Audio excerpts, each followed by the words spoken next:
બહુ સદભાગી બન્યા છીએ. નહીં પણ આ 3-4 દિવસના જે સત્સંગના પ્રસંગે જે આપણે બધાએ સાંભળ્યું છે એને આપણા જીવનમાં એને વણી લેવાનું છે. કઈ ને કોઈ એક અગત્ય વાત આપણા જીવનમાં ખરેખર ઉતરી જાય તો આપણું જીવન ધન્ય બની જાય છે. મહારાજે વચનામૃતમાં કહ્યું છે કે અમે આ ઉત્સવ સમયા શા માટે કરીએ છીએ. ઉત્સવ સમયા એટલા માટે કરે છે કે જો કોઈ હરિભક્ત, કોઈ મુમુક્ષ અહીં આવી જાય, કોઈ હરિભક્ત આવી જાય અને અંત સમયે જો એને કંઈ બી આની ત્રુટિ અથવા તો સારી વસ્તુ યાદ આવી જાય અને એના કારણે મહારાજ શ્રી યાદ આવી જાય તો એની ગતિ અક્ષરધામને તરફ જાય. આ મહોત્સવ આપણે અયોધ્યા પ્રસાદજી મહારાજના જન્મના 200 વર્ષ પૂર્ણ થાય છે એના નિમિત્તે ઉજવીએ છીએ. અયોધ્યા પ્રસાદજી દાદાની મહિમા આપણે ગાવા બેસીએ તો એનો પાર જ ના આવે. જેવી રીતે વીછીવાળી વાત તમે બધા જાણો છો, એ એવું દર્શાવે છે એ વાત કે એમને ભગવાન પ્રત્યે કેટલી ભાવના હતી. અને આપણને પણ એનાથી પ્રેરણા લેવી જોઈએ કે આપણે કોઈ પણ સંકટ આવે પણ ભગવાનની ભજન ભક્તિ ના મૂકવી. વિશેષ નહીં કહેતા, અહીંયા જેટલા પણ સ્વયંસેવકો છે એમને ઘણી મહેનત કરી ને એમના વગર તો આ તમે જુઓ છો કે આ બધું જમવાની વ્યવસ્થા, યજ્ઞની વ્યવસ્થા એ ખૂબ જ મુશ્કેલ થઈ જાત. અને મારા વતી બધા સ્વયંસેવકને ખૂબ ખૂબ આભાર. અને તમે બધા હરિભક્તોને નરનાદેવ રાજી રાખે અને એવી મારી નરનાદેવના જન્મ. આ સંપ્રદાયમાં બંને ગાદી ઉપર જેટલા આચાર્યો થયા પોતપોતાની રીતે પોતપોતાના સામર્થ્ય પ્રમાણે સમય અનુસાર શ્રીજી મહારાજને ઓળખાવ્યા છે. પોતાની જાતે નથી ઓળખાવી ક્યારે. દાદાએ મહારાજના કીર્તનો ગાયા, મહારાજનો મહિમા ગાયો, શ્રીજી મહારાજનો મહિમા વધાર્યો. જેટલા આચાર્યો થયા બંને ગાદી ઉપર, જો ઇતિહાસ જોઈએ, કોઈ ભગવાન બનવાનો પ્રયત્ન નથી કર્યો, ભગવાનને ઓળખાવાનો પ્રયત્ન કર્યો છે. અયોધ્યા પ્રસાદજી દાદાના પત્રો મારી પાસે છે અને એમની સહી પણ મારી પાસે છે. પણ એ સહી જો વાંચીએ ને તો એમણે એમના પિતાશ્રીનું નામ નથી લખ્યું. હંમેશા સહી એવી રીતે કરતા કે અયોધ્યા પ્રસાદ હરિકૃષ્ણ મહારાજના પુત્ર તરીકે એમણે સહીઓ કરેલી છે. આજનો પ્રસંગ જે આપણે 3 દિવસ ઉજવ્યો એની કાયમી સ્મૃતિ રહે એના માટે મારું એક નાનકડું સૂચન છે. ઘણા વર્ષો પહેલા મને યાદ છે કે એકવાર બેસતા વર્ષના દિવસે વડતાલના આચાર્ય મહારાજ શ્રી આનંદ પ્રસાદજી મહારાજ અમદાવાદ મંદિરે પધારેલા દર્શન કરવા માટે. અને ત્યારે પૂજ્ય બાપુજી ગાદી ઉપર હતા અને બંને આચાર્યોએ ભેગા થઈને એક જાહેરાત કરાવી. સામાન્ય રીતે આપણે જ્યારે આરતી થતી હોય, આરતી પછી બધી જય બોલાય છે, નરનારાયણ દેવની જય, ગોપીનાથજી મહારાજની જય કે પછી રાધાકૃષ્ણ દેવની જય. તે વખતે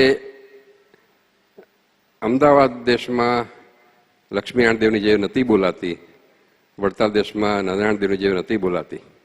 પણ તે દિવસે જ્યારે બંને આચાર્યો ભેગા થયા અને સભામાં જાહેરાત કરી કે આજથી એક આપણે પરિપાટીમાં ફેરફાર કરીએ છીએ કે બંને દેશમાં, અમદાવાદ દેશમાં નારાયણ દેવની જય સાથે લક્ષ્મીનારાયણ દેવની જય બોલાવી જોઈએ અને વડતાલ દેશમાં લક્ષ્મીનારાયણ દેવની સાથે નારાયણ દેવની જય બોલાવી જોઈએ.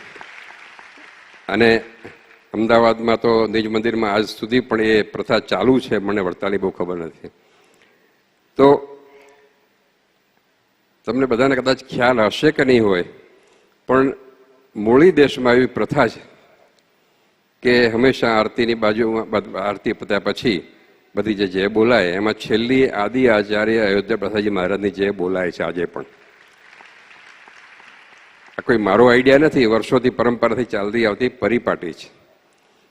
તો આ ઉત્સવની સ્મૃતિ રૂપે સત્સંગી માત્ર ને અમદાવાદ દેશના તમામ હરિમંદિરોમાં, શિખરબદ્ધ મંદિરોમાં સત્સંગી માત્ર ને સંતોને અમારો એક ખાસ આવું સૂચન છે કે આરતી પછી બધી જે બોલાયા પછી આદિ આચાર્ય અયોધ્યા પ્રસાદજી મહારાજની જે બોલાવી એનો અમલ કરશો, આજથી જ કરશો એવી મારી ખાસ ભલામણ, લાગણી અને સૂચન છે. સંપ્રદાયની અંદર અમને એમ લાગે છે કે કદાચ આચાર્ય મહારાજના પદને લઈને કે આદિ આચાર્ય મહારાજશ્રીના પદને લઈને જો કોઈ ઉત્સવ થતો હોય તો એ આ ધર્મકુળ વંદના મહોત્સવ છે અને એનો અમને ખૂબ ખૂબ આનંદ છે. કારણ કે આ જે મહોત્સવ છે એ આ સળંગી સંપ્રદાયની પુષ્ટિ કરવા માટેનો ઉત્સવ છે. શ્રીજી મહારાજે જે મૂળભૂત મહારાજનો જે હેતુ છે એ હેતુ દ્રઢ કરવાનો આ ઉત્સવ છે.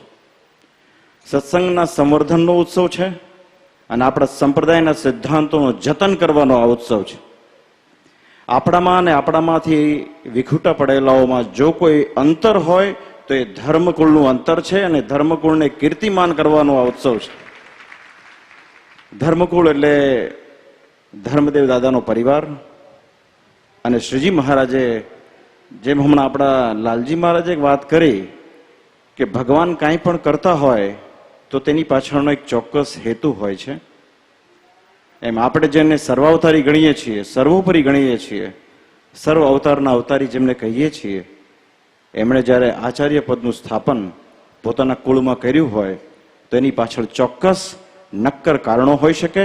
આપણે તો મહારાજના વચનમાં શ્રદ્ધા ધરાવીને આ પદની ગરિમા જળવાય એના પ્રયત્નો હર હંમેશ કરવા જોઈએ એવી અમારી આપ સૌને ખાસ ખાસ ભલામણ છે. અને બીજું એક અગત્યનું મને આજે જે વાત મને દેખાય છે કે અમદાવાદ દેશની ગાદીના આદિ આચાર્ય એટલે કે અયોધ્યા પ્રસાદજી મહારાજ અને અયોધ્યા પ્રસાદજી મહારાજના નામનો નિર્દેશ થાય કે અયોધ્યા વાસી એટલે સ્થળનો નિર્દેશ થાય છે.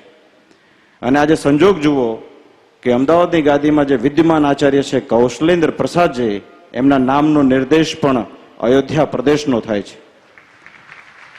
એટલે આ કંઈક મહારાજની એવી ઈચ્છા હશે કે આદિ આચાર્ય અયોધ્યા પ્રસાદજી મહારાજનો ઉત્સવ કૌશલેન્દ્ર પ્રસાદજીના વરદ હસ્તે થાય એવી શ્રી હરિની ઈચ્છા હશે એવી આપણને અત્યારથી દેખાઈ આવે છે. આજના પ્રસંગે મહારાજની એક વાત જે મહારાજે વચનામૃતમાં કહેલી છે, અમદાવાદના ત્રીજા વચનામૃતમાં શ્રીજી મહારાજને સુખમુનિએ જ્યારે પ્રશ્ન કર્યો કે કોઈ જેનામાં વિવેક ન હોય, વિનય ન હોય, એ પોતાના ધણીને કેવી રીતે રાજી કરે એવો પ્રશ્ન છે. એટલે શ્રીજી મહારાજે એમ કીધું કે જેને કલ્યાણનો અતિશય ખપ હોય અને દાખલો આપ્યો કે અમારા ભગુજીને જે મૂળજી બ્રહ્મચારી છે એ ક્યાં શાણા છે. અને પછી વાત કરી કે અત્યારે તો જેટલા અયોધ્યાવાસી અમારા ગમતામાં રહે છે એવા પરમહંસો, સાંખ્યોગી કે કોઈ કર્મયોગી સત્સંગી પણ રહેતા નથી. કારણ કે અયોધ્યાવાસીઓએ પોતાનું જીવિતવ્ય એ સત્સંગ પરાયણ કર્યું છે. એટલે શ્રીજી મહારાજે તમામ ત્યાગી ગૃહી બાઈઓ ભાઈઓને એક એવી આજ્ઞા કરી છે કે આ અયોધ્યાવાસી છે બહુ વિશ્વાસી છે, કોઈ કપટી અને છેતરી ન જાય. એટલા માટે અમે તમામને એવી આજ્ઞા કરીએ છીએ કે તમારે સૌએ આ અયોધ્યાવાસીની ખબર રાખવી. એટલે કહેવાનો તાત્પર્ય કે આ ધર્મકુળ વંશના જે આચાર્ય હોય એનું જતન કરવાની જવાબદારી એ તમામ ત્યાગી ગૃહી ભાઈઓની છે. અને આજે મને કહેતા આનંદ થાય છે કે આપ સૌએ સાથે મળીને ધર્મકુળ વંદના મહોત્સવ જે ઉજવ્યો છે એ આજે મહારાજની આજ્ઞા આપ સૌએ ચરિતાર્થ કરી છે. તમને યાદ છે કે જ્યારે ઘણા બધા દશકો પહેલા જ્યારે અમે લાલીમાં જ કરતા પણ નાના હશું ત્યારે જૂની વાડીએ અસારવા જ્યાં અત્યારે ગુરુકુળ છે, શાસ્ત્રી સ્વામી નિર્ગુણદાસજી સ્વામી એનું સંચાલન કરે છે, ત્યાં રથ પડ્યો રહેતો હતો. એ અયોધ્યા પ્રસાદજી દાદાનો પ્રસાદીનો રથ હતો અને અમે નાના હતા ત્યારે એના ઉપર રમવા માટે ચડતા હતા. એના ઉપર ચડીએ, મહેનત કરીએ અને એના ઉપર બેસીએ અને બેસીને વિચાર થાય કેવી મજા આવતી હશે. એ વખત તો કદાચ સમજણ નથી પડતી, પણ ઘણા વર્ષો પછી એ દાખલો દેખાય છે કે એ અયોધ્યા પ્રસાદજી દાદા એ સ્વામિનારાયણ ભગવાને અદ્ભુત દાખલો કર્યો, એના લીધે થઈને આપણે આજે તમે અમે સર્વે સુખી છીએ. એકમાત્ર ને માત્ર સ્વામિનારાયણ ભગવાન અને આપણા તમારા ને અમારા બધાના નંદ સંતો, આચાર્ય પરંપરા અને તમારા બધા વડીલો, એ બધાનો દાખલો એના લીધે થઈને